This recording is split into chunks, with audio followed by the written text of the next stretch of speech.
satu model baru saya coba kenalkan di kawasan Singkong.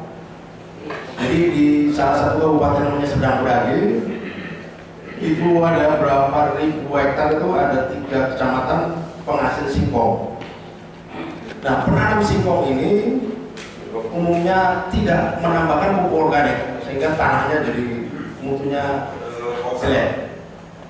Nah, kita coba, ini baru umur 1 tahun lebih, kita minta lahannya nggak sampai 1 hektar, kita bikin model karet, coba trik-trik, ini nanti film baik-baik.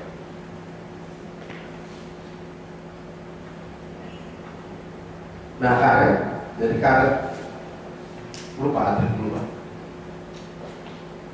Nah, karet ini jarak 6 meter, kemudian sebelum karet produksi kita tanam singkong besar.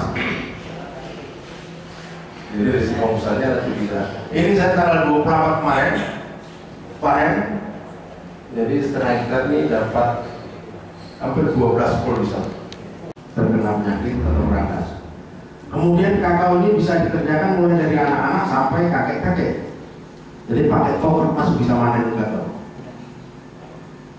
Kemudian masakannya mudah. Jadi saya udah kenalkan 2-3 tahun lalu satu perusahaan dari Amerika yang mampu membeli dengan harga terbuka. Gak tahu Amar Jaro ada Amar Jaro sampai sini juga. Jadi satu kebijakan negara yang mengenakan pajak ekspor untuk kalau kita menjual biji kakao luar, maka semua pengolah kakao itu masuk Indonesia. Jadi satu saya bawa kemarin itu salah satunya Amar Jaro. Nah, sana udah buka kantor pembelian di sini. Nah, kawan-kawan dari Gudang Medan yang dia dibawa kemarin. Dan harganya bisa kita buka di internet, tinggal kalikan rupiahnya.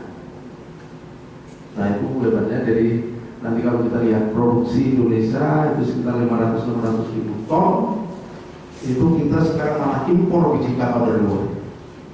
Karena kebutuhan pabrik pengolahan di Indonesia sudah kurang bahan bakunya. Jadi kalau dulu kita beli biji, sekarang kita mulai impor biji.